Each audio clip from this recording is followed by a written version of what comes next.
Hello and welcome. This is the Hour of Night. I'm Mary. I have a conservative perspective about the world around me. Feedback is immensely important. Feel free to reach out to me. Two ways to do this is first through email and again through comments on YouTube. Alright, so I appreciate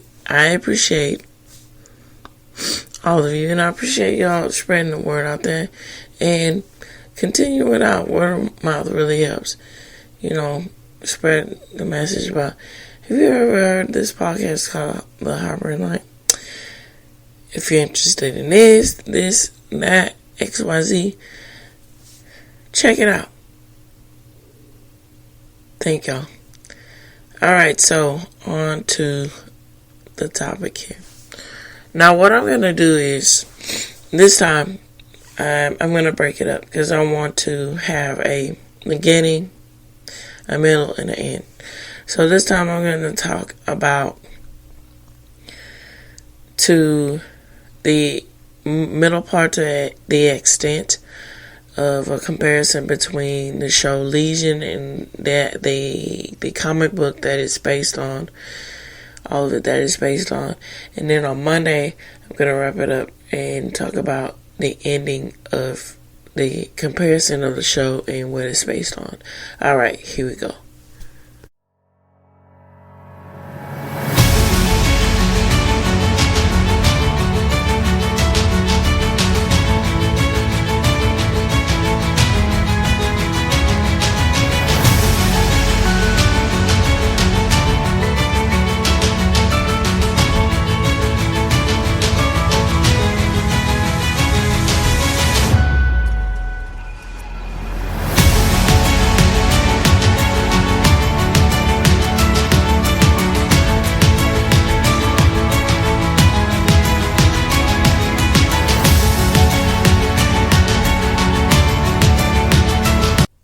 Alright, here we go. So, the show.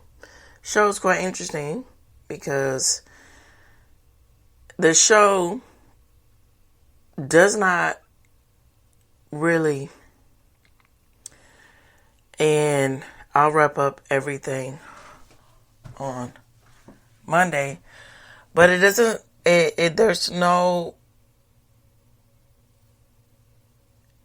explanation to David Haller. David Haller is actually the name in the comic book.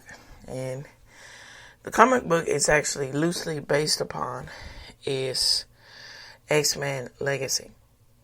Right? So, in the series, Legion, the Legion is actually mainly really focusing on the internalization of the aspects of, yes, let's go into the realms and the depths of the psychological aspects of what David is dealing with, okay? And all of this played out in the ways in which he internalizes and sees things. And then to the fact that worlds are created, he can't, the sense of time and reality is not really tacked down because of the mental state of going in between, with this schizophrenia. He's not understanding that.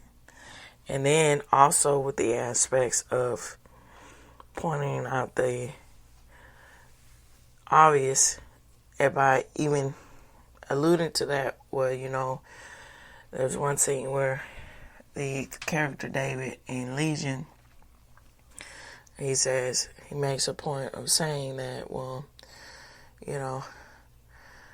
the hardest thing about schizophrenia and the condition of schizophrenia is convincing yourself that you don't have it. Alright, so it's one, he said it's one thing, when you embrace it, I guess, now I'm paraphrasing here with what he's saying. There's another thing when you find someone that has empathy for you.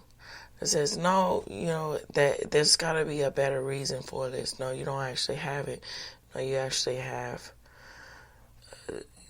there's a being, superpower being beyond, which is alluding to the aspects of, people, unfortunately, who have suffered from mental illness, the delusions of grandeur that is, present in with the issue, enable. There are people that enable the fact, oh, no, it's not this, it's this, and say that there's nothing wrong, you're fine. And then it crosses in between those barriers to where it seems like, yes, David is a superior being. But at the same time, hey, it also upplays the elements and the aspects of maybe this is true, and he is the most superior mutant on the face of the world, or the really superior God that the world has known. And so this internal battle in itself, they explain it by saying that he actually has a parasite within him. The parasite within him is actually a very old mutant that is, battling out in his mind, and it's attached to himself, and it's manifest into looking like a glob of a globby looking grotesque ghoulish man. There's a reason behind that. Who has been with him since birth, okay? And so Aubrey, we've come to find out that Aubrey Plaza's character is actually that set mutant excuse me, mutant being. Because she's trying to, she in the manifestation of it, but her character is trying to strip away at his mental state to where it makes it seem like he is crazy. And then I don't really know his name, but he got his fame through Flight of the Conchords and other stuff. He is quite a very interesting, and it's a certain type of humor. You either like it or you don't. The Flight of the Conchords, and extending out with him.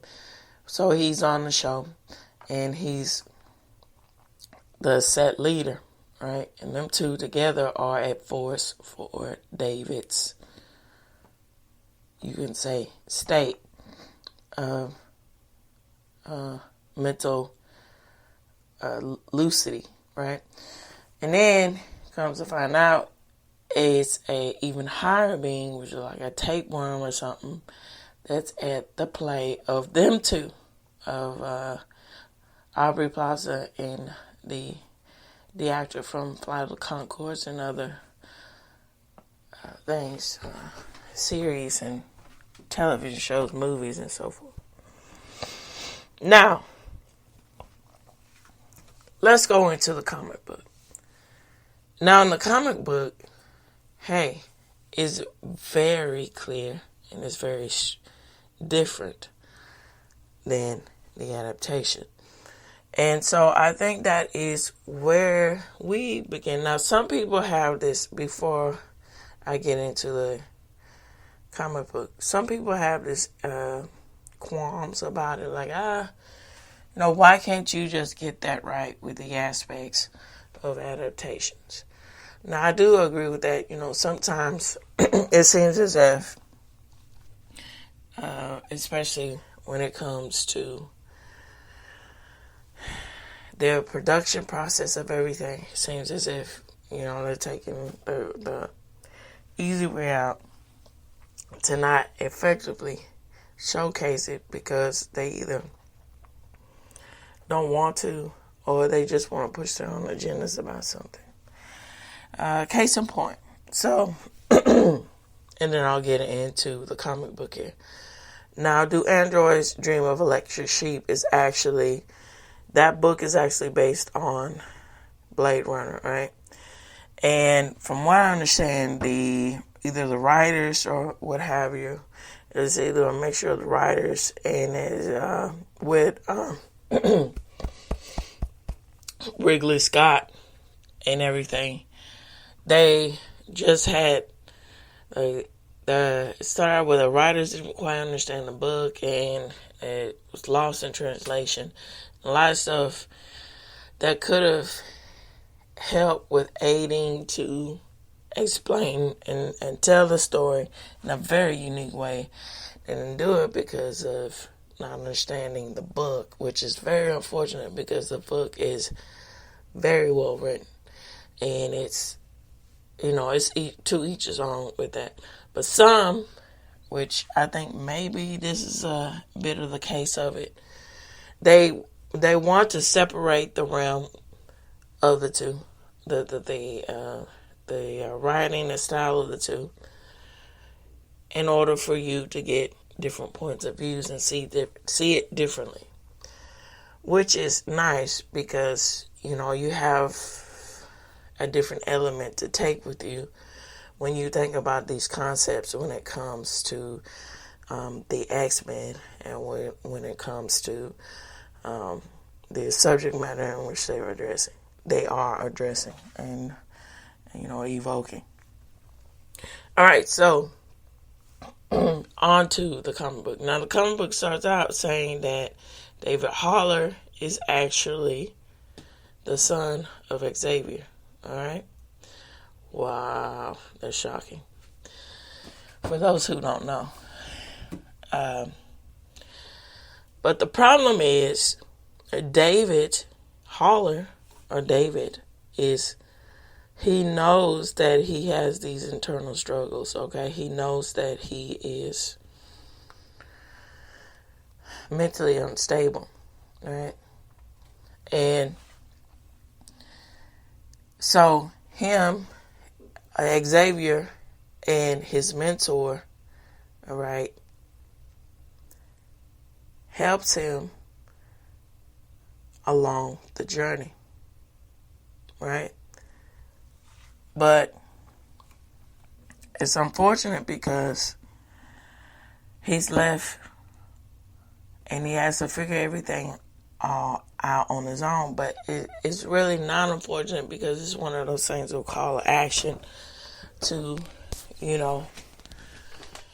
like a story arc, to come to terms to be your own person, be your own man, and what does that surface out? What lessons do you learn from being your own person when you have to, literally stand on your own, all right? So, unfortunately, Xavier is killed by from one person, like a phoenix or something, and is possessed, and he kills him, and then same thing to the aspects. Well, to a different extent, his mentor dies too, and is taken from him. But when you go on this journey, you see everything. It explains, and it starts out with David, where in the comic book they're kind of living in a commune, right? Because Xavier had said that that's the best thing for all his kind and the other mutants to live out there and have a different way of life, right? And the humans just see them as getting the elitists and who are in their ivory tower who don't really understand us. They're in our way. They're a threat. That's how the humans see them. And his mentor and everything is reassuring him before he died, saying that, oh yes, we're out here, but there is a way. And then David also reassures himself, and he says, that the X-Men are going to come back for us, and my father, there's a higher reason for him to have us out here like this, okay? And it was this whole like a band of brotherhood or brother sisterhood that they won't leave our kind behind. They'll come for us, the X-Men. But also at the same time, David understands that the X-Men, particularly, are not in front with them in themselves, and are not trying to look at David as a means to, do a self-sacrifice to put an olive branch to come save him, so to speak. They see him as a casualty, or like a not more of a casualty, more of a, I don't know. You know how you have the right word choice in your head and you can't think about it. They see him more as a sort of like a burden, really. All right. And he knows this because they have implemented that and showcased that, why he was with him and in a time in which, his father was alive. Now, David and Legion is quite interesting. Now, the show Legion, they don't actually. Now I'll see. I'll talk about it and address it, and I'll see towards the end of the series. Re-see again, just to double check to make sure. But now, start the word Legion is quite different because that's actually David's nickname in the comic book. He doesn't like that name. They give it to him as a means of the X-Men and so forth, and other people who know him a little bit more. They give him that sort of name as a something like a derogatory term, right? Like he's a legion of within itself, because it's alluding to the fact that all of the monsters, really, literally, that's how it's presented in the comic book, are all in his head, and he locked them up in what you call like the virtual cortex. It's called the cortex, and where they're contained. And so there's that. So that's his nickname in the comic book. Now, the love interest, so to speak, you can say a little bit, but it calls him, her kindness calls him to action, right? Now, her code name is Blindfold, but her actual name is Ruth. And so she comes to him. She says, well, I'm supposed to be, when the X-Men finally show up. Well, see, it's interesting how they find him, because he goes out on a journey because it's a lot of stuff that I wouldn't say is odd. It's very cerebral. That's how Stan Lee set up the X-Men. A lot is very cerebral with the story plot. All right, so these set of eyeballs come to him and they say, "Hey, you got to do this," and there's these two twins that you need to save that are in Japan. You got to go get them. So he goes on a journey to try and find them, and he eventually finds them, and they're part of a sect of the Yakuza, and the Yakuza is, raising them, so to speak, but not really, because how can a gang have that kind of, disposition?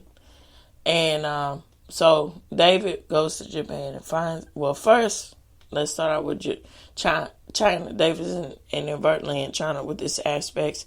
We first see this instance, just like in the series, where he doesn't have a really, that's not pinpointed quite precisely with him having a sense of time. He didn't even realize he was in China, and he didn't realize he was doing something that he had no business doing, because he was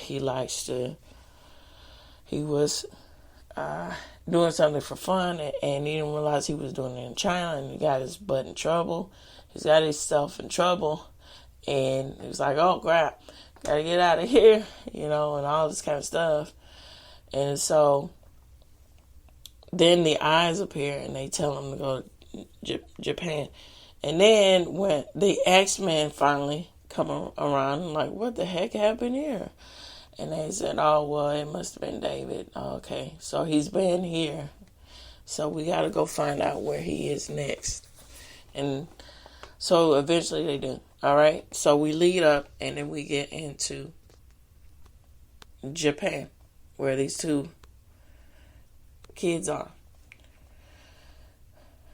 Now, as I said about Ruth, now,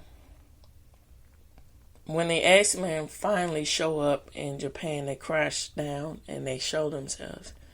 Now, it's quite interesting too, because in the sense of humor, I appreciate Stan Lee and everything.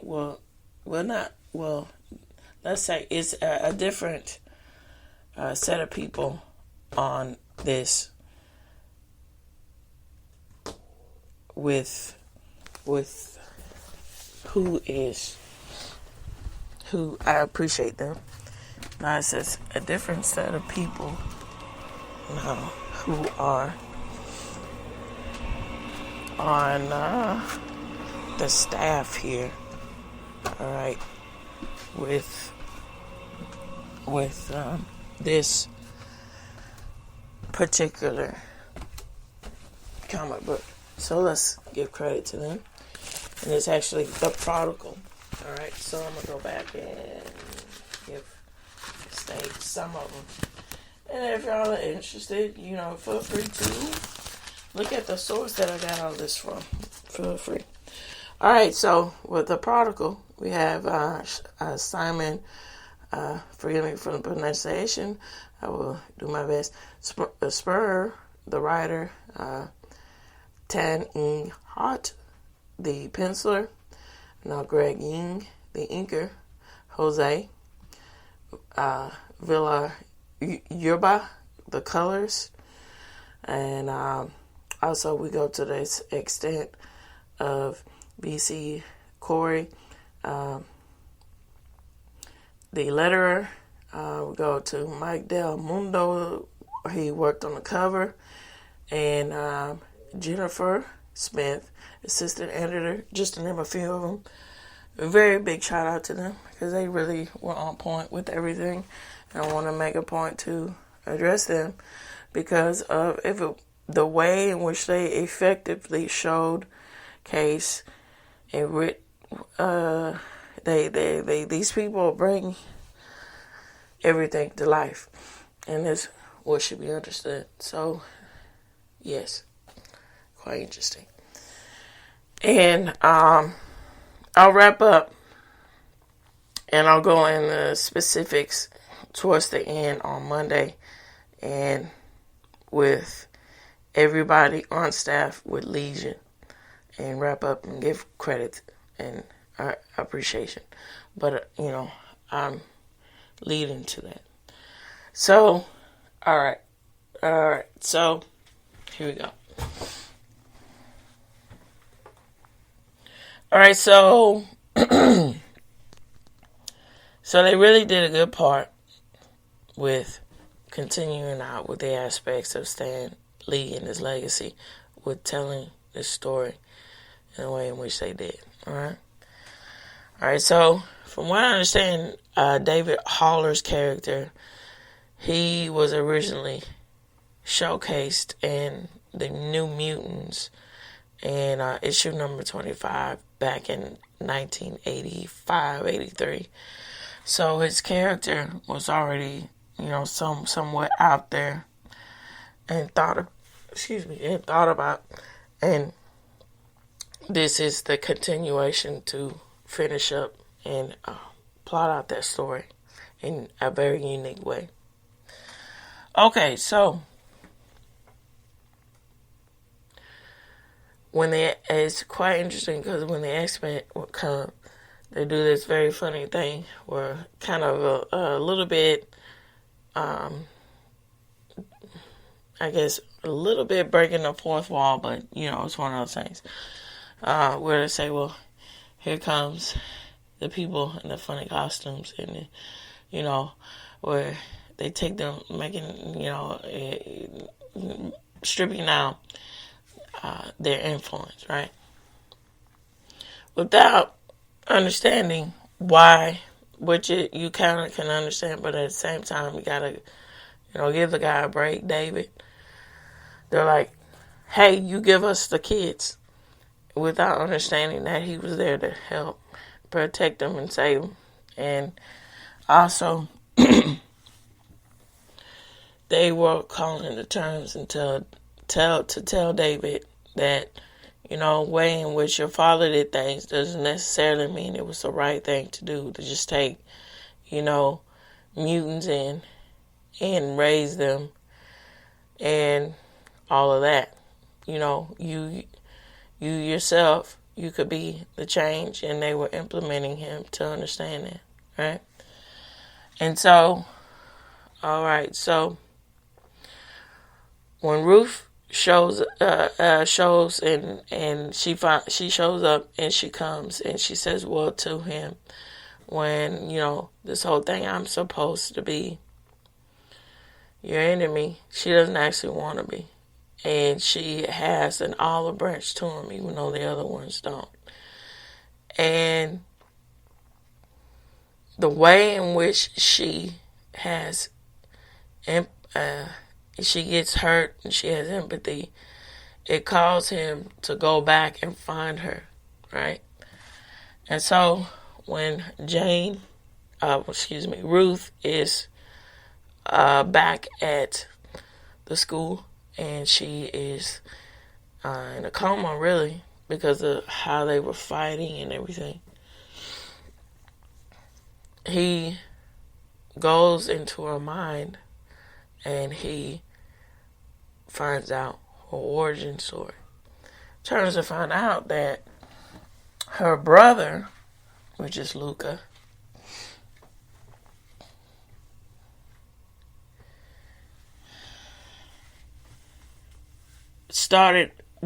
had an immense hate for her, right? And to the point to where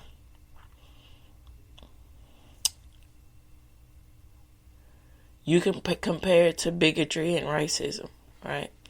Now, remember when I said, and now, let me say this now, I don't want to assume, because it could be, people just originally listening to this podcast and they didn't listen, they don't, you all don't, you listen to the podcast you want to listen to. Now, on Monday, I addressed and I said, well, and I would encourage y'all to see part 1 or listen to part 1 about Legion, my thoughts on Legion, the show. I said that Stan Lee originally set up the X-Men to be a sort of representation here, like really a representation of civil rights leaders, okay? Now, when you get into, now I will address this, I will say, I'm just going to be very straightforward with it, okay? Because it's just how I am. Especially when it comes to everything, and that's the whole reason for me to create this podcast, to be very straightforward and talk about things from objective, balanced point of view here. Now, it was great to have a movement like that. It was needed, right? But at the same time, there's a lot of cracks in the element and the aspects of it. As I mentioned with Rosa Parks, all right? She was not the first one to refuse for a white person to give up her seat to a white person. There was actually a young girl who did that at the age of 15, and they didn't give her representation. She didn't get any media attention at all. And it's like, well, hold on, you're supposed to, everybody's supposed to be in this fight together. How come you wouldn't do anything like that? Especially since how young she is. She's the next generation. You gotta look out, be there. No, she's too young. We gotta have Rosa Parks. She'll look more like a motherly figure. Why are you trying to spin it to something to be a motherly figure if this cause is supposed to be about implementing change? That is funny. Okay, so why did I mention that? Now, I'm not saying he's doing this. I don't know. But it's interesting how things play itself out, because it's as if he's showcasing things for what it is, for the aspects when we come to the human nature and the human condition. When you are in a state, you always have to constantly be at battle, or you have to be at fight. What does it mean, and what do those forces mean when it comes to nonviolence and violent tactics? But also at the same time, what you're fighting for, all right, do you actually want to live in a world where there is equality? Or do you want something else? And it seems like he's, showcasing those elements of question in these characters when we talk about the mutants, versus humans. Okay? Now let's get back to Jane. I don't know why I keep saying Jane. Ruth and Luca. Now, Luca represents the aspects of bigotry, racism, right? To the point of massive violence. And it's horrific how, when it's sad, because initially her mom loved her so much. She did her best to take care of her, but it was hard, because her mom didn't want to be a single mom. Her dad left because he didn't want to deal with, she doesn't have any eyes, I don't want all of this. And she's a mutant on top of that, so I'm gone. But her mom stuck by the two of them, and she raised them as much as she could. But her brother never liked all the attention that she was getting, and then all the stares and making them feel isolated. To the point he started acting out, and he went to the point of him getting in trouble with the law, and to a point of him being at the correctional facility or something, or like a thing, I guess you could say juvenile hall or something. But the interesting thing and the interesting point about that is that a religious, conservative person, or I guess organization, was over. And they lump the two in which mutants are no different than sin. They're no different than people who are homosexual, no different to deviants, right? And at the same time, which is interesting in the real world, that's how there wants to be spin with the aspects of certain things with at one point being black in America or interracial relations or interracial dating or so forth. For people who are that, they're no different than that. Which is, it just pinpoints the aspects of ignorancy. And it's also unfortunate because that is playing into the aspects of people who are just ignorant, who are hiding behind the fact of someone who really is conservatives, that all they want to do, which is people like myself, all we're looking for. Now, I'm simply speaking upon myself, but really people who are truly conservative, all they're seeking out for is the moral truth, the truth, and having things, appreciating the simple things, rational, and just being honest and straightforward, right? And it's unfortunate, people who say that they are Christian, most of them are hiding behind what that actually means to be Christian. They don't walk the walk. They don't take the initiative or due diligence to actually have Christ-like mentality. They're just simply pulling in on their own ignorance and using spirituality as a means to highlight that, and that's very unfortunate. And to me, from my point of view, that's what is wrong with the aspects of things that go on today when it comes to certain issues.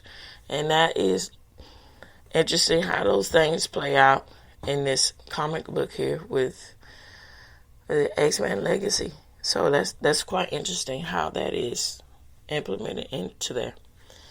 Alright, so they actually have people who are trained professionals to help, to be there, to correct, and do everything for these young people. And so Luca went awry, and he had in his mind, well, yeah, okay. And this also begs the question to the point, which what we see today, which unfortunately, with the very tragic death of Mr. Charlie Kirk, and taken away for no reason. There is something to be said about the aspects of influence and bad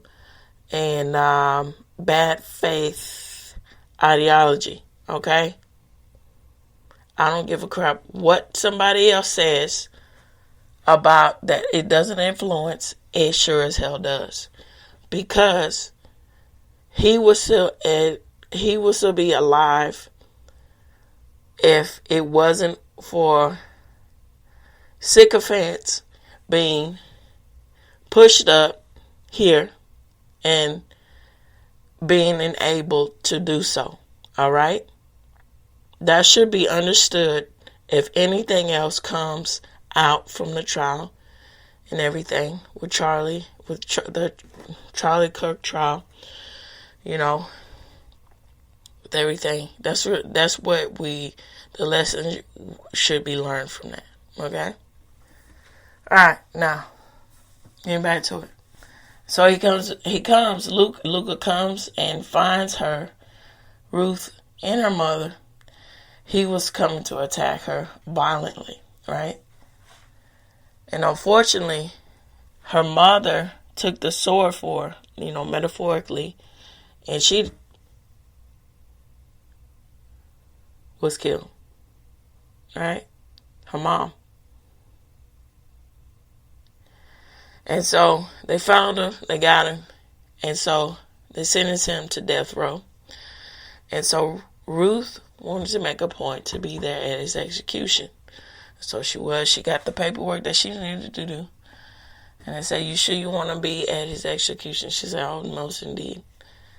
So she went, and she was a witness there. But it was very, here we go with the aspects of implementing the cerebral part of how is this particular X-Men is really unique, the legacy. His soul was coming out of his body, and she could sense it, and he attacked her again, and she was not whole at all. She wasn't.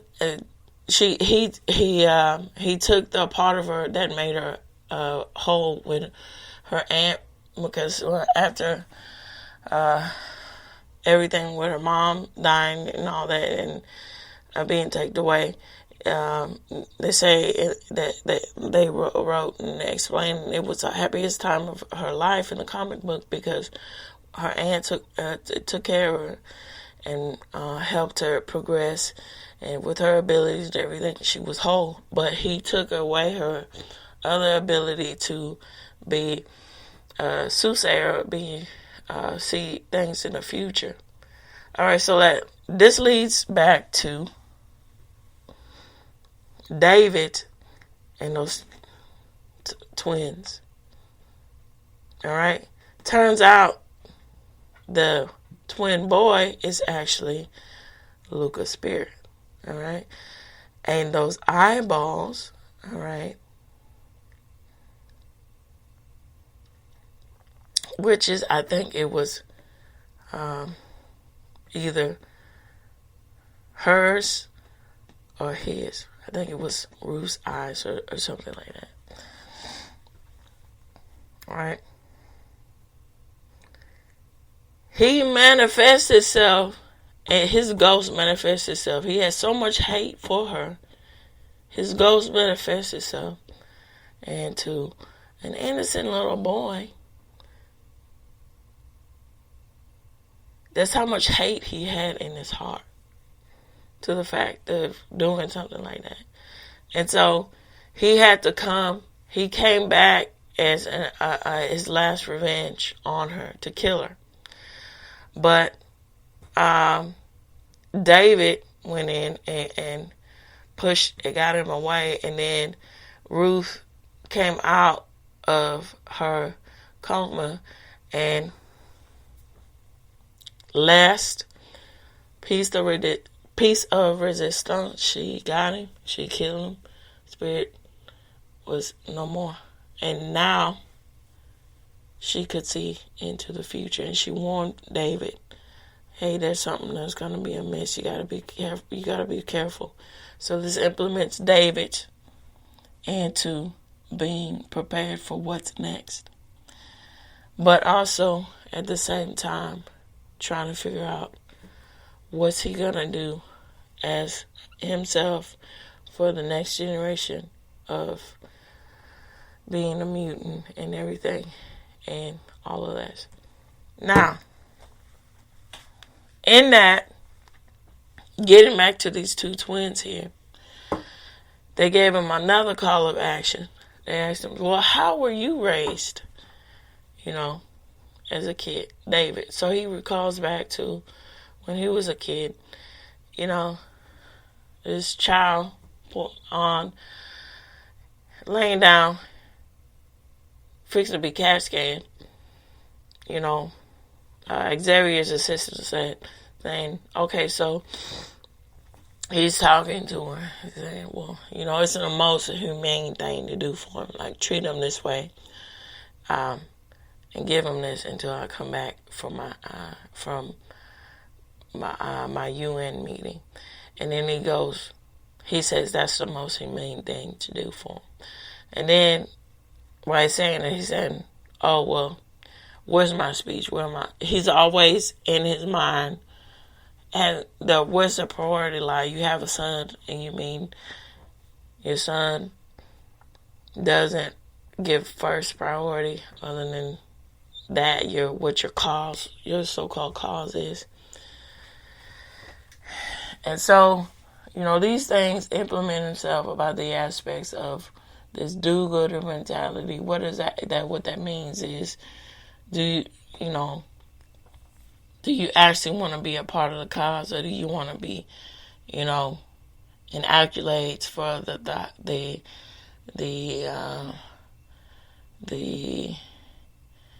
accolades of it? No. Do you want to put the work in actually making true changes? And so David in itself had to suffer through things like that growing up. It gives you a clue into that, this internal struggle here. And so a lot of internal struggles are being very implemented quite highly too, in the same time, but different ways into Legion. All right, so this is where I'm going to end, and then I am going to wrap up on Monday. All right, can't wait to talk about the ending of both on Monday with y'all of you. All right, so if y'all want to get this conversation going, keep it going, please feel free to reach out to me. 2 ways, as I mentioned in the beginning of the show, is email and comments on YouTube. All right, so this reaches the end of the Harboring Light. Tune in, turn up, and absolutely take care out there. Bye-bye for now.